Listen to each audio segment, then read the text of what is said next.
फक्त पारनेरचं नाव नाही, नगरचं नाव नाही, फक्त पारनेरचं नाव नगरमध्ये नाही, महाराष्ट्रात नाही, पण अख्ख्या भारतात, देशभरात नेलेलं आहे.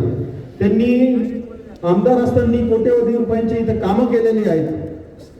कोविडच्या काळात भारतात सर्वात मोठं हॉस्पिटलची उभारणी, मोफत हॉस्पिटलची उभारणी इथं केलेली आहे. अनेक विकास कामं इथं केलेली आहेत.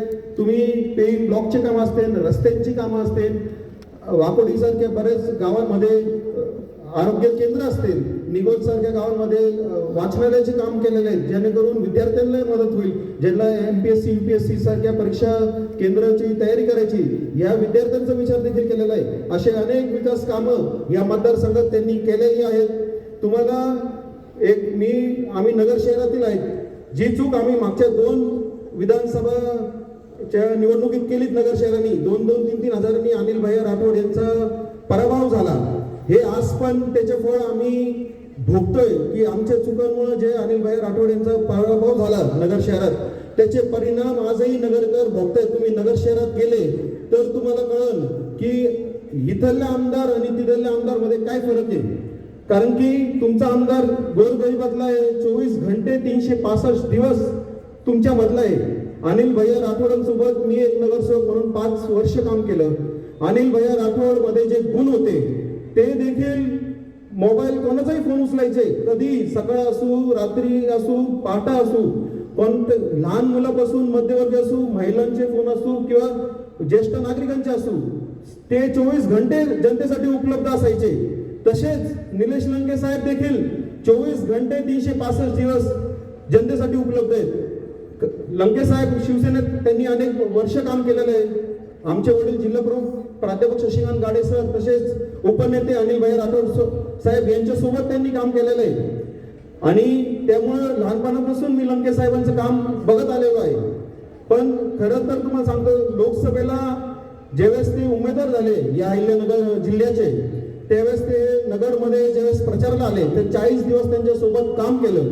आणि त्यावेळेस खरं ज्यावेळेस माणूस आपण जवळून पाहतो तर आपल्याला कळतं की ते माणसाचे गुण काय आहेत. पूर्वी आम्ही ऐकायचो की निलेश लंकेंचे पार्लरमध्ये चांगली पकड आहे, बरेच तरुण लोकांची फळी आहे. पण लोकसभेच्या निवडणुकीत ज्यावेळेस त्यांच्यासोबत आम्ही काम केलं तर त्यांना मी सांगितलं की तुम्ही पारनेरला येणे जाणे करण्यापेक्षा नगर मध्य शहर आहे तर तुम्ही इथंच मुक्काम करायचा की तुम्हाला सगळीकडे जाता येता येईल. ते हॉटेलवर मुक्काम करायचे. कधी एखाद्या रूमचं AC चाललं नाही, कधी रूम चेकआउट असली की क्लीन साफ नसायची. ते त्यांचं काही नसायचं की AC पाहिजे, हे नाही पाहिजे, एकदम साधं खाली झोपणार. बरं, सकाळी आम्हाला 7-8 वाजताच फोन यायची की कागद साहेबांना जॉगिंग ट्रॅकला घेऊन या, इकडं मिटिंगला घेऊन या. आम्ही जायचो उठायला. तर ते म्हणजे मला असं कल्पना होती की आमदारच्या मग 8-10 जण, त्यांच्या घडी कपड्यांची घडी घालायला 2-3 जण, बॅग उचलायला 2-3 जण, पण ते स्वतःहून त्यांच्या कपड्याची घडी घालणार, बॅग भरणार, बॅग घेणार. तर मी त्यांना म्हटलं की म्हणजे आम्ही खरंच मानलो होतो तुम्हाला की एवढं 5 वर्ष आमदार राहिलेला माणूस, एवढ्या लोकांची फॉलोईंग आहे की आम्हाला वाटायचं की तुमच्या मग 8-10 जण ते पण स्वतःचं काम स्वतः करणार. आज मी त्यांच्यात ते गुण आहे आणि त्याच्यामुळं आज आमच्यासारखे तरुण देखील त्यांच्याकडे आदर्शाने पाहतात. तुम्हाला सांगतो की अनिल भैया राठोडांसोबत मी भैयांसोबत 5 वर्ष काम केलं. भैयांसोबत माझं म्हणजे ते नगरसेवकांमध्ये सगळ्यात जास्त नगरमध्ये मला भैयांनी जीव लावला. आणि खासदारकी चालू झाल्यावर खासदार साहेबांचं आमची मैत्री पण एवढी झाली की भैयांचीच आठवण मला नेहमी यायची. मग आत्ता कुठंतरी मागच्या महिन्यात मला डोक्यात असं आलं की भैयांसोबत जशी माझी गट्टी होती तर अशीच लंके साहेबांसोबत पण जमतंय. त्यांचा वाढदिवस 10 मार्च आहे, अनिल भैयांचा वाढदिवस 12 मार्च आहे. 2 दिवसाचा फरक आहे इंग्लिश कॅलेंडरनुसार.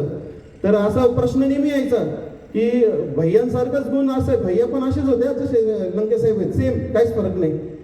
तर मग मी असंच इंटरनेटवर सर्च केलं की यांचे जन्मतारीख अनिल भैया 12 मार्च 1950 मध्ये जन्मलेत, हे 10 मार्च 1980 मध्ये. हिंदू तिथीनुसार त्यांचा वाढदिवस एकच आहे आणि त्याच्यामुळे त्यांचे गुण वगैरे सगळे सारखेच आहेत. त्यामुळे मी सांगतो की तुमचं नशिबान आहे, तुम्ही नशिबान आहेत की तुम्हाला असा आमदार खासदार लाभलेला आहे. नगर शहरात आज आमचे जे हाल होत आहेत ते तुम्ही एकदा व्यथा ऐकल्या तर तुम्हाला म्हणजे तुम्ही 90% मतं आणि त्यांनाच देतात असे कंडिशन आहे. आणि दुसरा विषय, आज जे बरेच वक्त्यांनी सांगितलेलं आहे, लाडकी बहीण योजनेचा असेल, लाडकी बहीण योजनेचे 1500 रुपये आज तुम्हाला देण्यात येत आहे. तर महाविकास आघाडीचं सरकार आलं त्याच्या बदली 3000 रुपये देण्यात येतील. आणि सर्वांना एक विनंती करतो की आता येत्या 20 तारखेला 3 नंबरचं बटन दाबून आपल्या तुताई वाजवणारा माणूस बटन समोर बटन दाबून राणीताई लंके यांना बहुमताने विजय करा एवढीच विनंती करतो. जय हिंद, जय महाराष्ट्र.